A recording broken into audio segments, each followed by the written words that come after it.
get going in a minute here. I hope you guys all enjoyed the morning session so far. Hope to provide the same experience in the afternoon. Before we start, we're going to be sending each of you, check your email, a survey. So you can fill that out for us, give some feedback on what we can do better, and help with your experience. We really appreciate that. If you can get that done sometime today, that'd be great. But we're all here because to talk about revenue. So when it comes to maintaining a business, one of the most important things to do is generating revenue. In the evolving sporting landscape, it's increasingly important. Generating revenue maintains a principal objective for many executives. With us today is a distinguished group of leaders who know how to generate revenue across a variety of disciplines. Nassar is the Executive Vice President and General Counsel of the NFL Players Incorporated, the marketing and licensing subsidiary of the NFL Players Association. He's been named to Sports Business Journal's 40 Under 40 and currently teaches law at Georgetown University. Dan Singer is a senior partner at McKinsey & Company in New York. He is a strategic advisor to 4 of the 6 largest sports leagues, with expertise in fan engagement, sponsorship, and international expansion, only to name a few. George Veras works as Executive Vice President, Chief Revenue Officer, and Executive Producer of the NFL Hall of Fame. Additionally, he's the President, Founder, and CEO of Veras Communications. He's been responsible for multi-million deals with Van Heusen, Allstate, the U.S. Army, and Ford. Lastly, we have Rich Haddad. He oversees legal, business, and government affairs for Dallas Sports and Entertainment. He also helps oversee the affairs of related affiliates such as DT, Energy Music, Meadowbrook Music Festival, and the Palace of Auburn Hills, of course. Moderating today is Judith Long. Some of you may know her as a professor in the Sports Management Department. Previously, she served as the director of the Master in Urban Planning degree at Harvard University's Graduate School of Design. Without further ado, I'll let them take it away. Enjoy. Thank you. Before we begin, we have a video. We'll go to our panel. Sorry. So let me just set a few game rules for how we're going to operate the panel today. A little bit different than how it's been operating thus far this morning. Each of our distinguished panelists is going to make some remarks for 3 to 5 minutes, describing in effect their perspective on revenue generation and challenges from their specific industries. Right? So we've got 4 gentlemen who represent sort of different slices of the pie. And then after that, we're going to move into a Q&A session so that we can really start to get a dialogue going between both of you in the audience and our panelists. So before we do that and we move into individual speakers, I just want to give you a quick snapshot of the industry, because I think sometimes it's useful to have a baseline. So I've just wrote some quick notes on the board. Being a professor, this is the kind of thing I like to do. I like to write on the board. But this is based on some numbers that just came out from PricewaterhouseCoopers report. Sorry about that, Dan. Sorry that you may have a critique of these numbers. But anyway, they give you a general sense of where we are. Industry total is anticipated to hit $68 billion by 2017. Right? So all the information we heard this morning about the fact that the sports industry is growing is certainly borne out by this kind of analysis. And looking at the growth rate year over year from the preceding 5-year period, the growth rate was actually pretty small. It was like 0.8% year over year from 2007 to 2012, which, you can explain a lot of ways, looking at the recession, so on and so forth. Looking ahead over the next 5-year period, the estimates are far more robust. We're looking at a 5% year over year growth. Okay, so that's exciting for everybody in this room. That means that revenue is growing. How do we think about getting a slice of that? Breaking it down very quickly, there are 4 segments that are typically, if you're trying to do sort of a 40,000-foot look at revenues, you'll look at these 4 categories. The first is gate. That includes suites as well as general admission and so forth. Media, which includes television as well as other kinds of content delivery mechanisms, sponsorships and advertising, and then merchandise. And you can see very quickly that the shares are sort of relatively equal. With gate at 19 billion, media at 17, sponsorships at 18, merchandise at 14. That looks, pretty similar across the board. What's interesting is the projected growth rate. So if you move right to the last column, gate is anticipated to increase about 3.9%, but then look at media, up 7.7% every year over the next 5 years. Sponsorship up 6%, and merchandise at a fairly sluggish 1.6%. All right, so I just wanted to provide that as a bit of a backdrop as we go into these individual perspectives and comments about where new revenues are going to come from specifically. All right, so first up, our speaker is George Veras from the NFL Hall of Fame. Welcome, George. Thank you very much, Professor. Thank you all. One correction, we are not the NFL Pro Football Hall of Fame. We're actually the Pro Football Hall of Fame. And that's actually a big distinction in our world because we own our own mark and logo, and we have the opportunity to brand ourselves accordingly, create our own properties, et cetera, et cetera. Now, the NFL is a great partner with us, as we like to address with our other partners, including our sponsors, and obviously has the vested interest in the Pro Football Hall of Fame since it houses its greatest heroes, our gold jackets. Now, the sports museum business, by and large, is very small compared to the businesses you're going to hear from these gentlemen below to the right of me. I mean, basically, we do about $20 million a year. And if you take the NBA Hall of Fame or the Basketball Hall of Fame, the Hockey Hall of Fame, the NASCAR Hall of Fame, and the newly reopened College Football Hall of Fame in Atlanta, you add them all up, that's still probably not more than $100 million of business. So we have a great challenge in front of us, but we have a great opportunity, we think, in front of us with the new president, David Baker, who arrived 9 months ago. And what you're going to see in a moment is a video that gives you the vision of where we're going to go the next 5 years to take us from $20 million a year to $1 billion a year. Now, this sounds like dreamland, and actually it's sort of a dreamland. It's called Hall of Fame Village. And it basically is taking what we know is the passion of NFL fans, 180 million NFL fans. 35 of the top 36 Nielsen shows watched our football. But making Canton a destination that you want to come to beyond seeing the museum.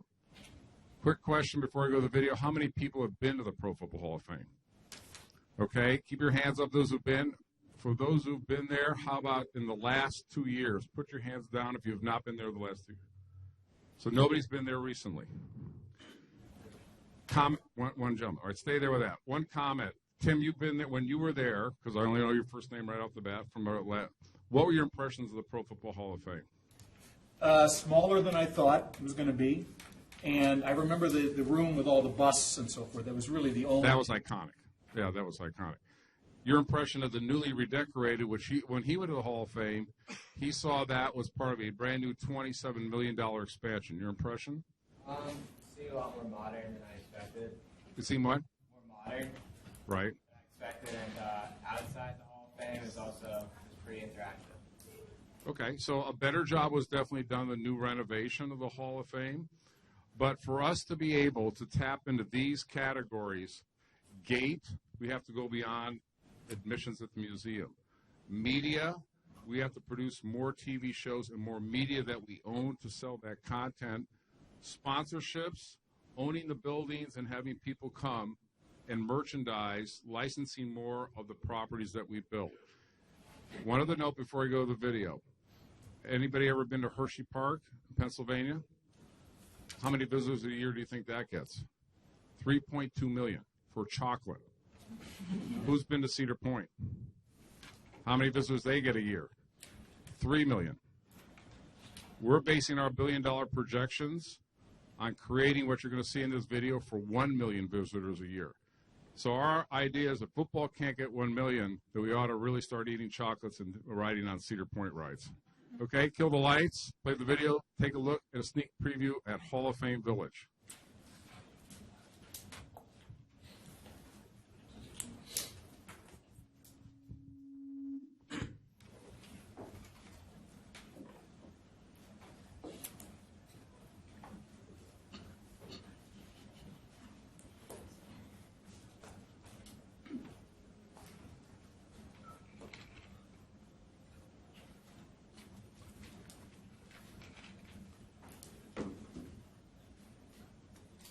There is a place where greatness resides, where destiny is discovered, where inspiration is abundant, and excellence is everywhere, where the heritage of heroes and the legacy of legends shape our character and the virtuous vision forges our future. A place where the values of commitment, courage, discipline, perseverance, integrity, and respect are bestowed as a rich inheritance to our children. An enchanted place where families flourish, companies compete, and communities celebrate. This is Hall of Fame Village, the powerful heartbeat of a historic city that is the birthplace of the National Football League. It is a state-of-the-art sports and entertainment complex that is a pantheon of performance for academics, athletics, and the arts. It's an academy of corporate excellence for businesses, civic, and health groups. It is an institute of integrity for officiating our greatest game and for coaching our greatest treasures. It's all the fun of the NFL experience in the fellowship of families, friends, and the world's greatest fans in thematic restaurants, plazas, promenades, and stores. It is a world-class conference center and luxury hotel. It's a home for the enshrinement of heroes and a place for legends to land. It is a dynamic economic engine for jobs, revenue generation, and a beacon of hope for a nation in need. It is a shrine that is the Pro Football Hall of Fame and the celebration of the NFL centennial. It's more than a museum for football. It is a message of excellence for everyone, everywhere. To honor the heroes of the game, to preserve its history, to promote its values, to celebrate excellence everywhere. This is the Pro Football Hall of Fame. This is Hall of Fame Village. The shovel goes in the ground in August of this year. Presentations being made to the board. We'll begin with a stadium renovation for $60 million. The goal is to complete that entire complex by 2019, 2020, which 2019 is the beginning of the celebration of the NFL's 100th centennial. And we are really the only physical presence for the history of the league outside of games at a stadium. And so by that time, with that build-up, having a hotel that qualifies, we could host the NFL draft, which, as you know, is now moving around. It's going to be in Chicago this year. So we have goals, we have visions, we have objectives. We have to hit economic goals to be able to get this. I won't get into details. If you want to ask questions later on the financing, et cetera, the macroeconomics of it. But it's a concept that clubs and teams are using in taking their stadiums and building out around them and creating places fitting their image, like Patriot Place. If you've ever been to Foxborough, which is surrounded by a whole shopping center, complex of restaurants, retails, all themed to the Patriots. So that's our vision. That's our revenue generation. It's like what John Collins did today with the Winter Classic. I'm glad to say that I worked for him for 1 year at the Browns, so it gave me a little insight of the way it goes, but I'm thankful that I have somebody like David Baker to take this to the next thing. We welcome you all to the Hall of Fame. Thank you very much.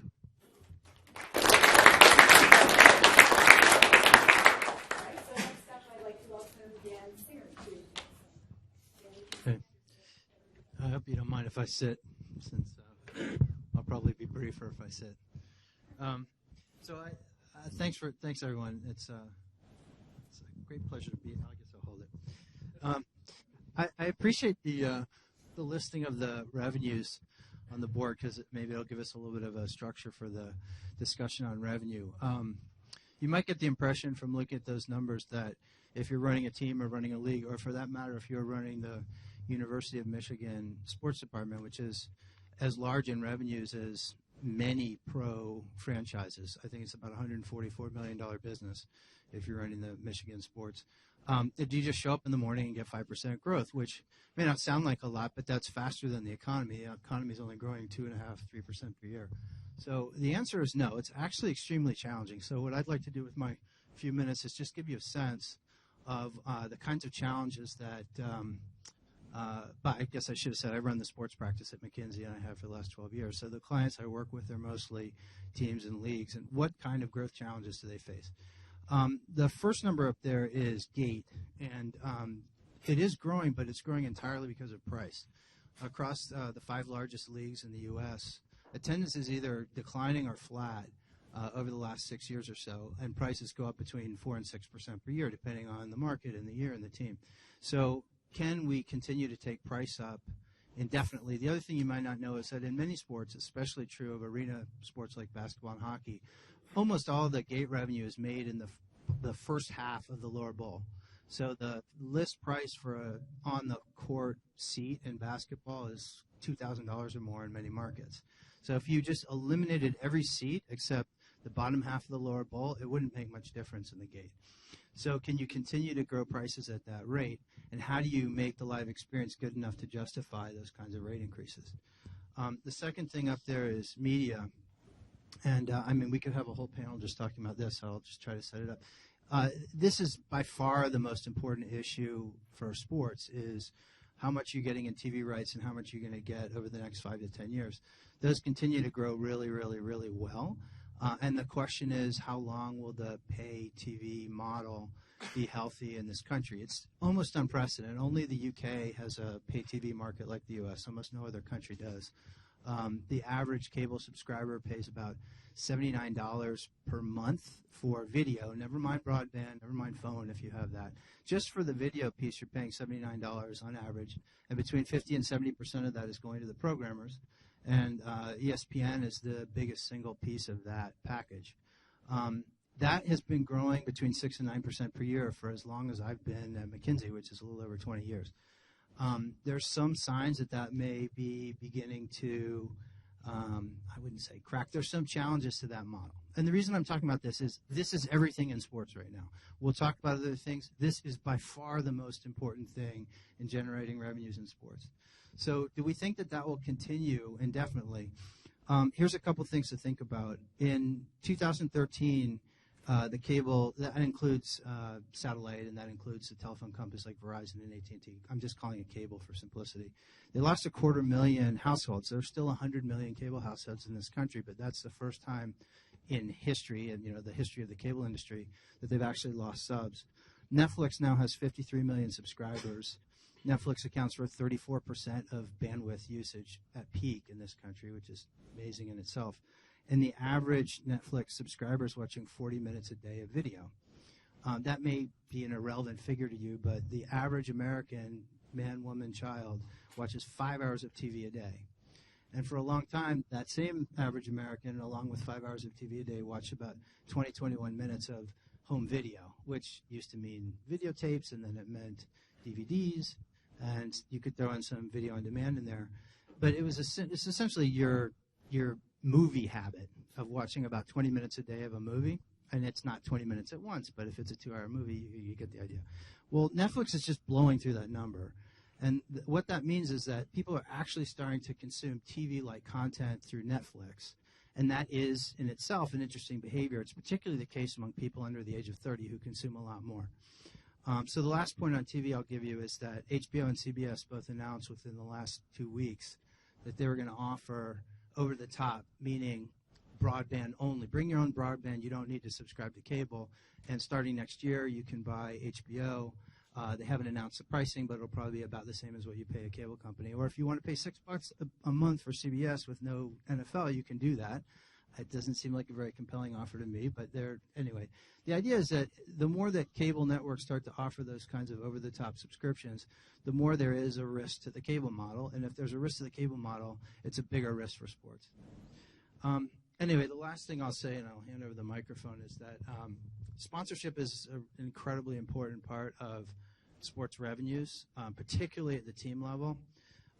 You'll see the best minds in sports are involved in either selling sponsorships or buying sponsorships or intermediating sponsorships or activating sponsorships.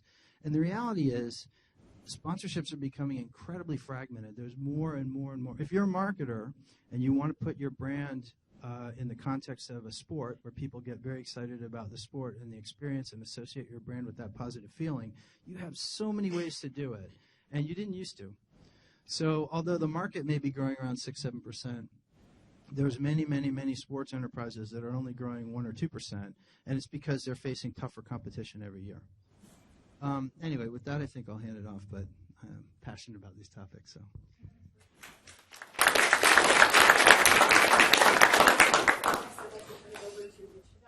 So I'll follow Dan's lead and stay seated here.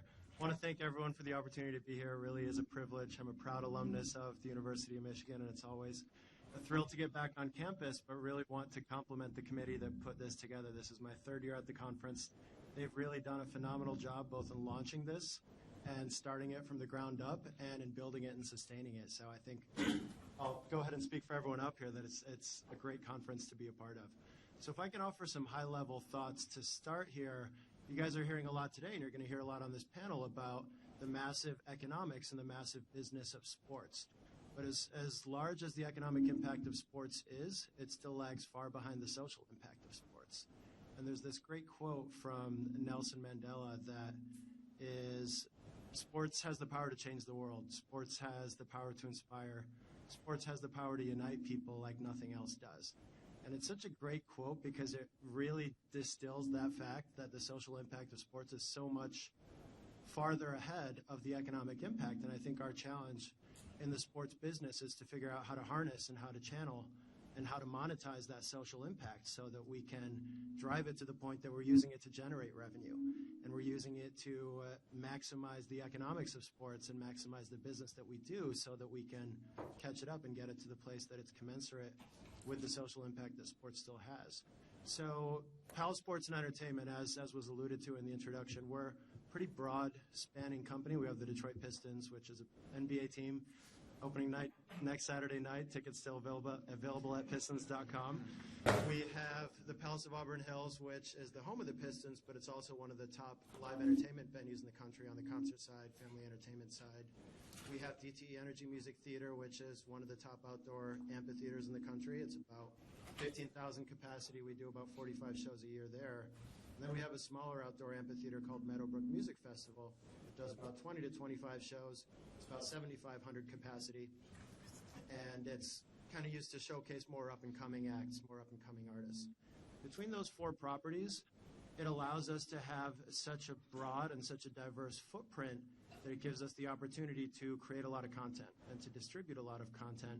And the challenge for us is to think creatively about how we package that content together and how we leverage the different assets against each other so that we can kind of develop customized content distribution systems so that we can find ways to engage all of our fans, so we can find ways to target specific segments and clusters and lifestyles within our fans, and how do we do that to ultimately generate revenue for the company as a whole. I'll leave it to Ahmad to answer that. I guess it's, yeah.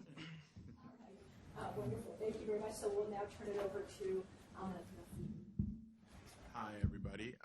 Also an alum, and it's been way too long since I've been back on campus, so thank you for the opportunity / excuse to be back here, even though I have a 1-week-old daughter at home. It's my third, so I don't feel that bad.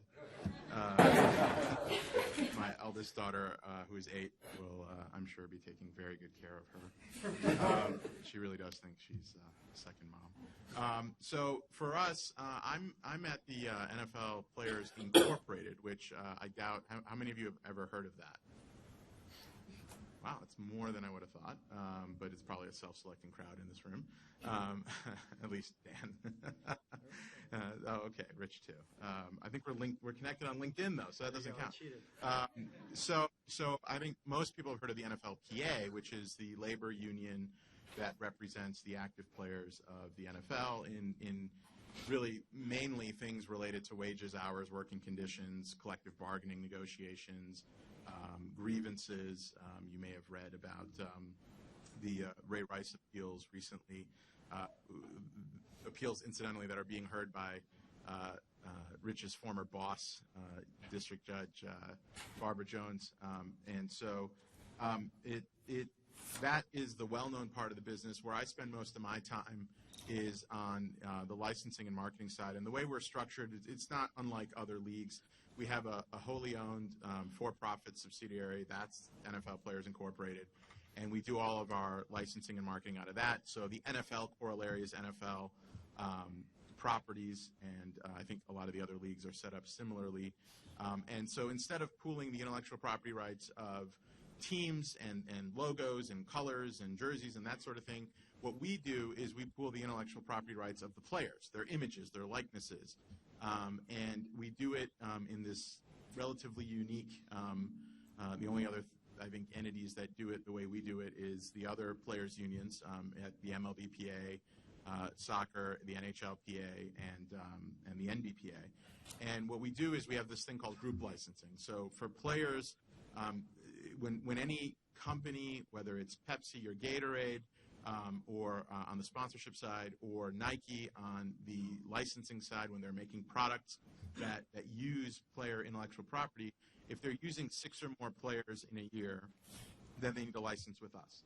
And if it's less than that, then the player can do it on an individual basis. And then the challenge there is striking that balance between the individual players. And in football, probably more so than any other sport, you have a lot of athletes who everybody knows. Everybody knows Tom Brady, Peyton Manning, Tony Romo. But then there are players. I was actually telling my brother, we were watching the Dallas Cowboys game on Sunday, and they showed a picture of DeMarco Murray, who at this point is probably the leading candidate for the MVP in the NFL, and I didn't recognize him, right? And if he were in this room, maybe I'd recognize him, right? Might be a little different because he's bigger, and you'd say, well, that guy definitely plays some professional sport. But just from face, and that's pretty astonishing if you think about it, because the number of people who watch football every week, a lot of folks have referenced, both on this panel and earlier in the day, how the NFL drives viewership and how many people watch those games and how those games lead a lot of the top watched programs, not just sports, programs at all, every single year. And yet the fact is you probably don't recognize some of these stars in the NFL. And so one of our challenges is to balance that with the individual ability of people like Tom Brady and Peyton Manning and Tony Romo to monetize their own likenesses. And so the way we do that and the way the other sports do that is with this group licensing concept. So our main lines of revenue come from sponsorships on the one hand. So we work with the NFL, and we're around $125 million in revenue a year total. So sponsorships is probably about 1/3 of that. The other 2/3 is licensing. So to use the nomenclature that's on the board, it's the merchandise, right? And that's about 2/3 of our business, $85 million. And the vast majority of that comes from Nike on the apparel side, VF, and some other companies also have licenses. And on the multimedia side, really just the console game for Xbox and PlayStation, the Madden game put out by Electronic Arts, and that's a big chunk of our licensing revenue. And then, does anybody still collect trading cards in here? Amazingly, some people do, and it's actually a pretty decent line of revenue for us. I had no idea until I joined the company 5 years ago, and try as I might, I can't get my elder kids into it at all. So that's really it. And so when I look at it from our standpoint, what our challenges are in growing our business, one, we've got the challenge of maintaining what is a relatively delicate balance with the individual rights of players, but then navigating this, what has been relatively low growth the last 5 years and projected out of the licensing business, that merchandise sales, which has been pretty healthy, 3, 4, 5%, but not eye-popping, right? Nothing like the kind of growth that hopefully we'll see at the Pro Football Hall of Fame. And so what we're looking at is, we're not a property, we're not an event, we're not a destination. Most people are shocked to know that our offices are in Washington, D.C. And I don't think we want anybody visiting our offices as a paying customer. That's not going to ever be a goal. But so when we look at the other 3 areas, we do a good job with sponsorships. We work with the league on that. We do a good job of merchandise. We've done that historically ourselves, and have done a decent job of it, and it's been growing steadily. But then we'll look at media and we say, if that's by far the most important category and the most important issue going on in the sports industry right now, the thing that we're looking at is how do we get involved in that in a meaningful way where we're additive and not just doing the same thing that other people are doing. So that's one of the bigger initiatives that we're looking at internally, is how do we get more meaningfully involved, understanding that the league has the games on Sunday. They obviously do, and Mondays and Thursdays and sometimes Saturdays. And they do a good, and sometimes 9:30 in the morning, as we'll see this Sunday. And they do a good job of that, obviously. But we think that there is demand, and if you ever watch the NFL Network in the springtime, maybe after the draft, there's not a lot of stuff on there. I mean, there's a lot of NFL films programming that is excellent, but it's not necessarily the type of new-ish programming that some people may be looking for. And so we're trying to fill that void and take some opportunity from that media landscape so that we actually have a meaningful role to play there. Wow, fantastic. I feel like that was just a terrific overview of a set of really critical issues. Not only dealing with, if this is an average, which I think Dan very nicely pointed out, these are average figures. If a lot of the established industries are having a hard time capturing that growth, then where is that growth going? And who are the new players that are capturing the growth, right? So I'm sure a lot of people in the room are thinking, I could create a startup that could repackage media. I could create a startup that does this, does that. And that's terrific. That's what you should be thinking of. So that's one discussion point I'd like to invite you to maybe ask a question about. And then also, I thought, Rich, you mentioned the idea of monetizing social impact. And I'm sure all the people who work really hard at social impact shuddered at the thought of having it monetized. But I actually think that that's a really important way forward. So we had everything from gate to licensing to moving forward with media to social impact. I think that's a really rich introduction to the topic. So let's open it up and then here's some questions. So you had said earlier that most of the revenue is made in the bottom half of the lower bowl. What kind of experiences are you providing for these customers to kind of justify the increase in price for them? Redirect that question. I'll be happy to answer that. What do you charge for Depends what the seat is. Well, it's an easy launch into dynamic pricing is one of the concepts that has kind of been a new trend in sports across the last few years.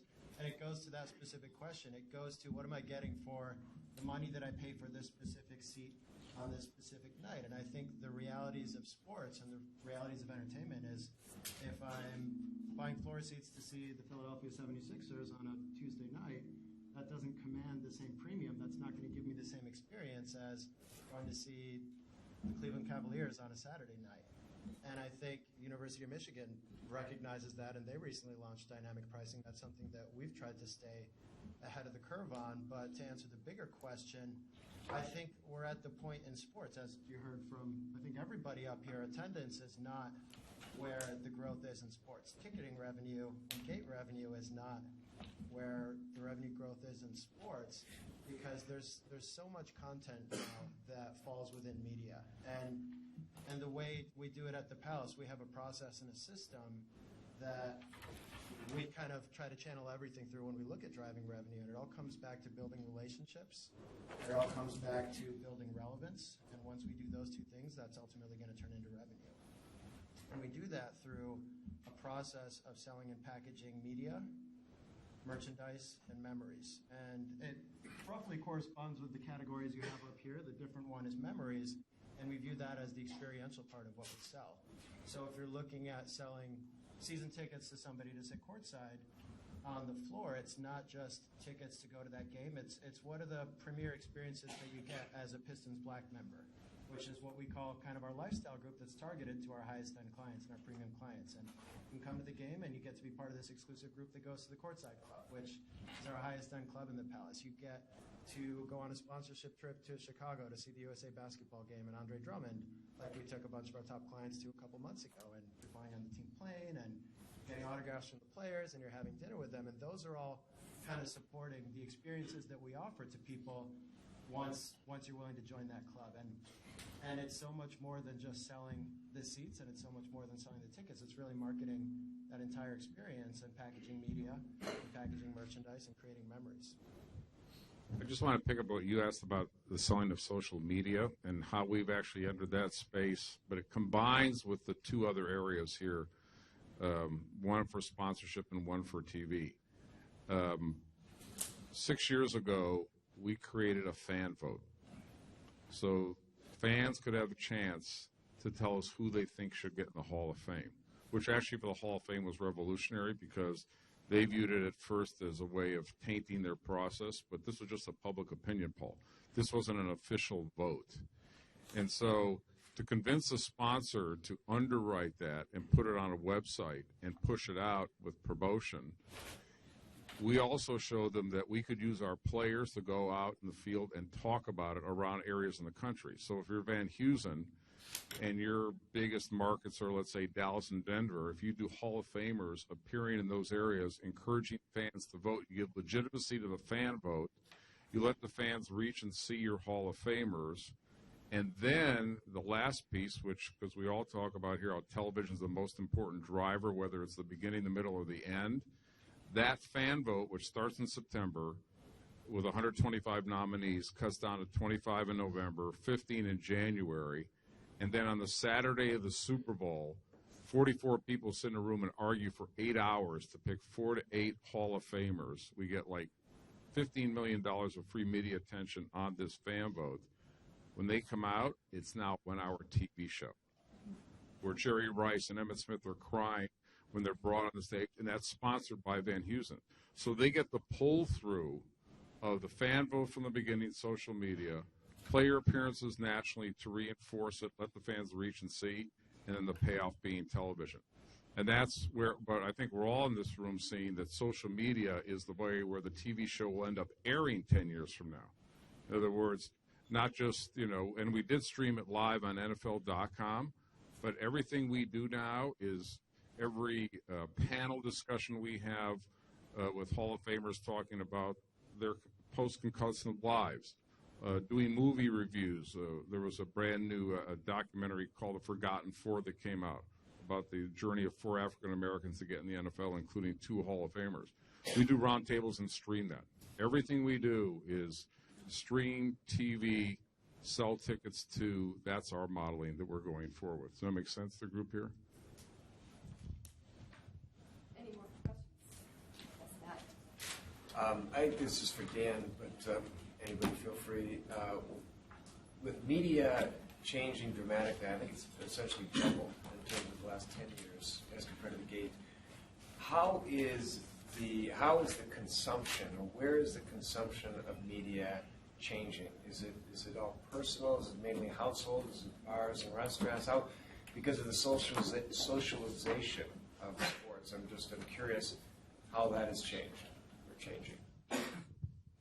So if the question is how is consumption of video changing, there's no doubt that consumption on particularly tablets, but also smartphones, PCs, is growing much, much faster. The thing that makes intuitive sense to most people, particularly a university, because most of you probably have all those devices. I don't remember the numbers off the top of my head. I used to know them, but I think we're probably talking about somewhere between 10 and 15 minutes a day of videos consumed on those devices, and that could be a little low. Used to be tiny numbers, but people think that it's more.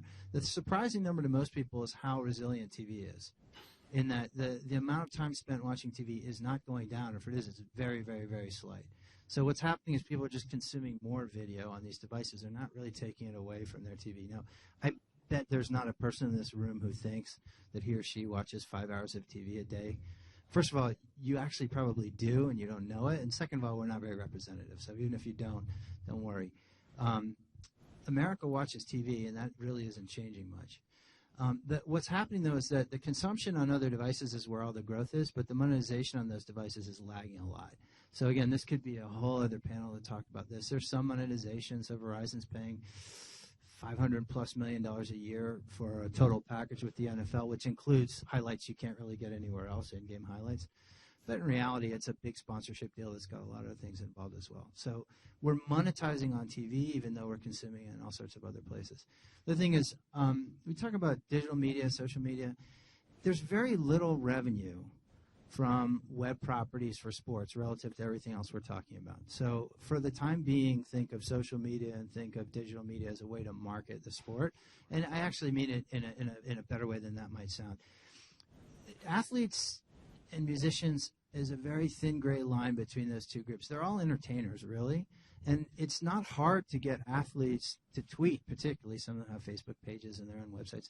There's an enormous volume of interaction with athletes and coaches, too, to some extent, that just happens by itself.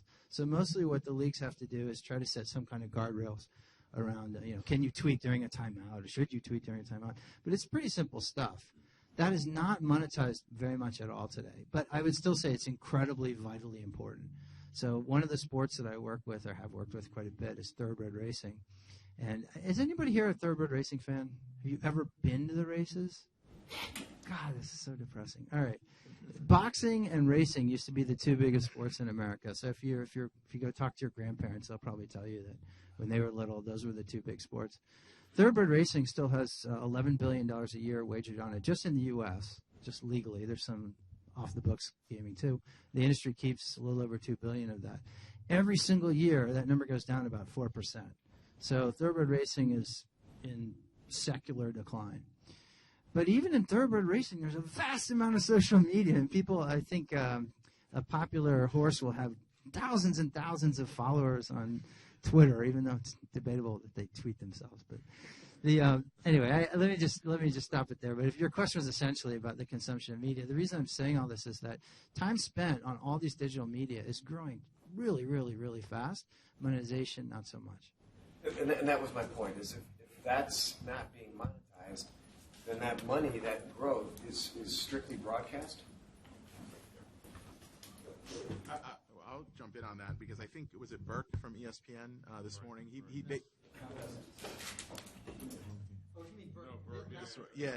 Who spoke on the panel. But they don't think of those, and we know this from some of the events that we've done with ESPN that they've broadcast. They don't think of those as TV deals anymore. And a Verizon, so they want to have the rights to put that on ESPN or ESPN2 and the rebroadcast, but then they also want to do it on their Watch ESPN app, right, which is free for now, and they want to be able to stop the Verizons who, even though that's structured as a sponsorship deal, I don't think in Verizon they look at it that way, but in the NFL I know that is how they view it, but the reality is if you want to watch the Thursday night or Monday night or Sunday night game, Sunday night's carved out because NBC got it, but you can't watch those games unless you on a phone unless you have a Verizon phone, right, and have that Verizon NFL app.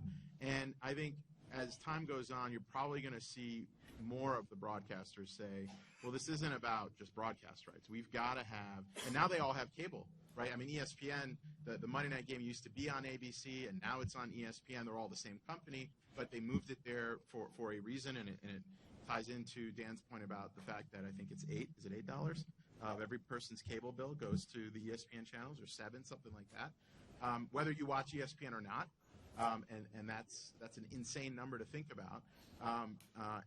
So you're going to see now you have NBC with their broadcast network, obviously, but they have their sports channel, and they've got offshoots of that. Same with Fox now, same with CBS.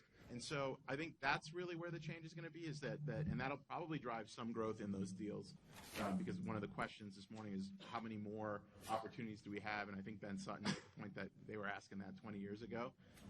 But it does feel a little bubbly. I mean, I don't know that you would agree, Dan, but it does feel like there's a lot of a race for content, not because the content is suddenly more valuable, but just like we saw with the Clippers when they were for sale, there's more people bidding on it, right? Whether it's 120 Sports, the all-digital network that was launched. I think Jason's on another panel right now.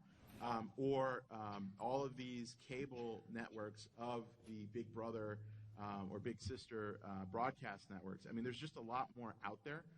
They're all trying to fill all these hours in the day because they are 24-hour networks, and they've got to fill the airwaves.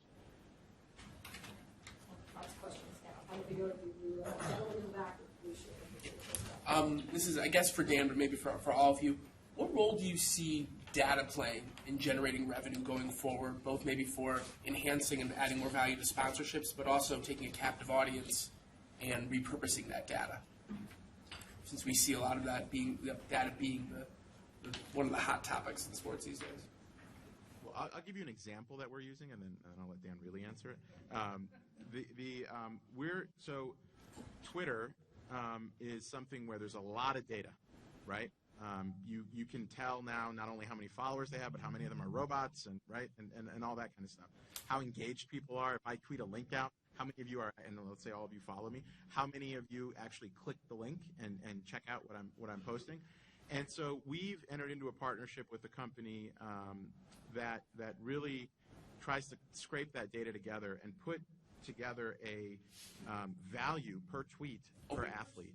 What's that? Open Doors? Is that? Yeah, Open Doors is the name of the company we work with, and our platform for football players is Activate, right? And it's powered by the same data, and so that represents an attempt to try to figure out how to monetize that, how do we demonstrate, because the players all think that their tweets are worth 10 grand. They all think they're a Kardashian, right? And it's hard to tell them, sorry, you're not a Kardashian. I mean, they should be happy about that, but when it comes to tweeting, they're not going to get as much money as Kim, Chloe, Courtney. Yeah, see, and now there's younger ones too. So we're trying to show them what they're worth using data and analytics that are justifiable, but more importantly on the supply demand side to get the brands to actually be willing to pay for it. They need to know what they're getting. And so using data in that way, we're starting to actually do that more in our business to try to get, those deals could still happen outside of us, but we're trying to get a little bit more of that. And then I'll let Dan really answer it. If you want to get an interesting job in sports, go study essentially database marketing, or at least do a couple stats course while you're at Michigan, because the big lack of talent and skill in many sports is the ability to analyze relatively large data sets and come up with ways to drive revenue for it. Now, I'll tell you, there's a couple places where that revenue, you can get it right now, and then there's a bunch of speculative stuff that may or may not ever happen. The first place you can go get that revenue right now is on e-commerce. Licensed merchandise, which is any article of clothing or a bobblehead or something that's got a logo on it from a sports team, that's a $17 billion market. Don't pay attention to PwC, they don't know. It's about a $17 billion market. It's growing about 3%. The most interesting thing that's going on in that market is last year it was 28% e-commerce. By 2020, it'll be 48% e-commerce. There's a massive shift, just like in most other retail categories, to online purchase. And the biggest player in that is Fanatics, and they're an interesting company in and of themselves. Anyway, the point is that the first and best use of data on fans is to market licensed merchandise, but also to market tickets.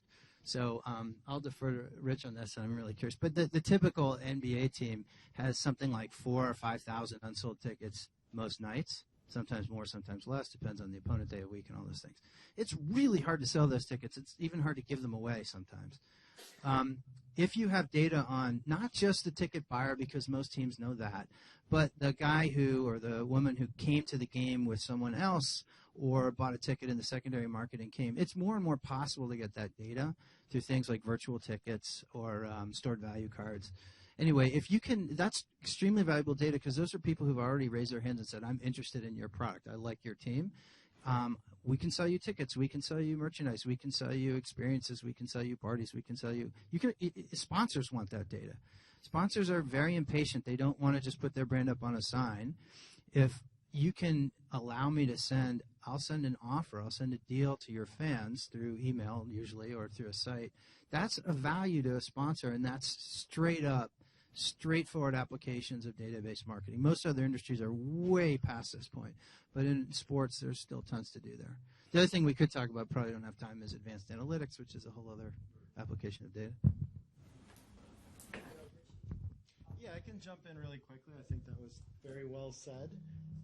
But the specific application of data for us is exactly what Dan just said in terms of how do we move those last 5,000 tickets on any given night, but how do we find fans and consumers who have bought tickets to, let's say, a Jason Aldean concert, but might be interested in craft beer night at a Pistons game that's going to be on the same night of the week, and it's going to be taking place in the same part of the arena that they sat at the last stadium and at the last event, and how do we kind of develop those synergies and target those people who are going to be ripe to be picked off and move those last few thousand tickets. And the bigger application for us is how do we kind of slice and dice and distill our database and figure out what are the specific lifestyles that we're marketing to.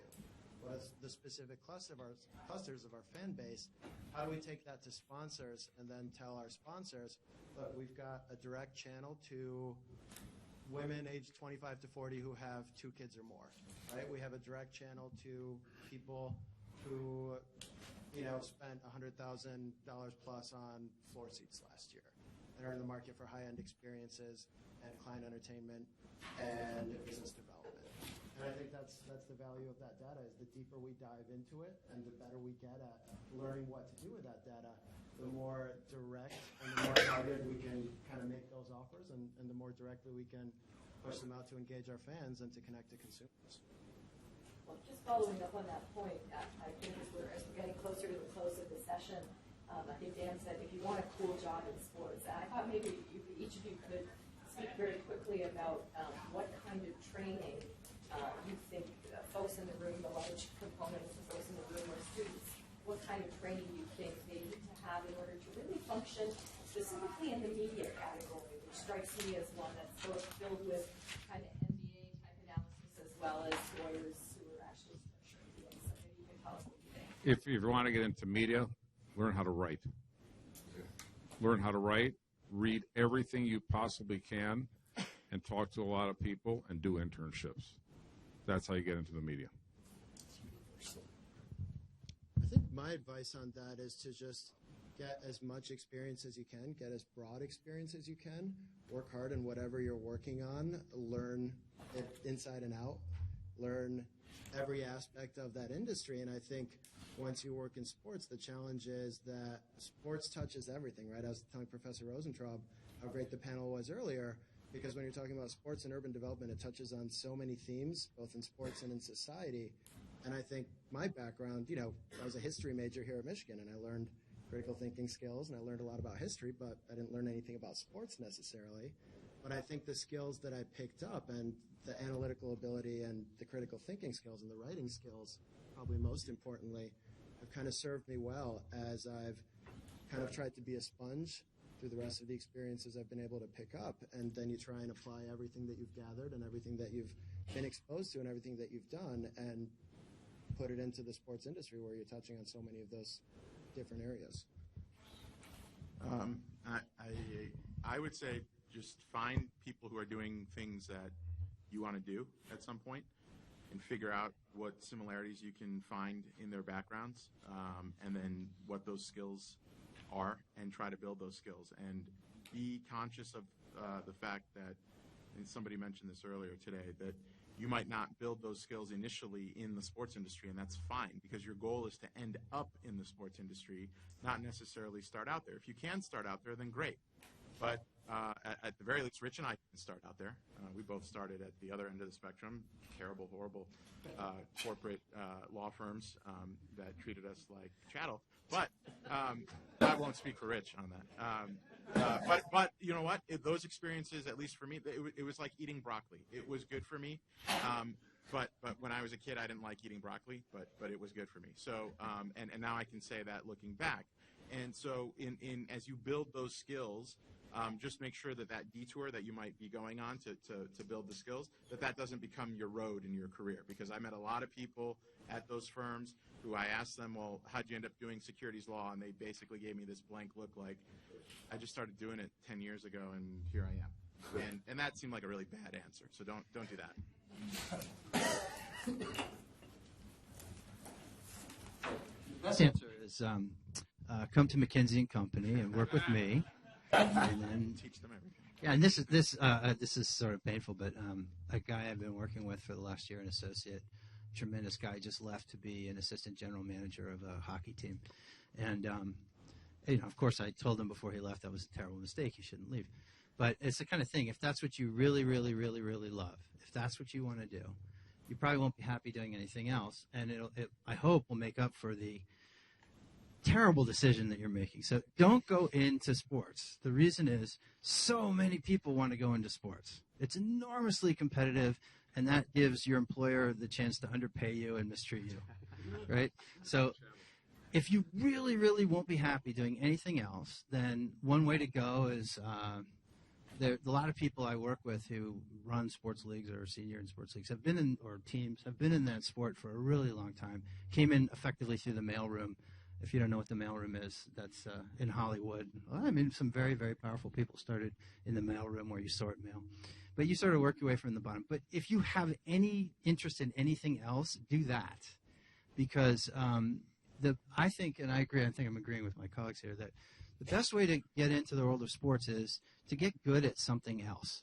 So you can go into a consumer brand. You can go work for Google, Facebook, Yahoo, or God forbid AOL. And if you know a lot about digital media, you'll be very valuable in sports. If you are a lawyer and you get involved, there's lots of parts of law, labor law, and negotiations that are valuable in sports. Don't start in sports. Go do something else first. All right, excellent.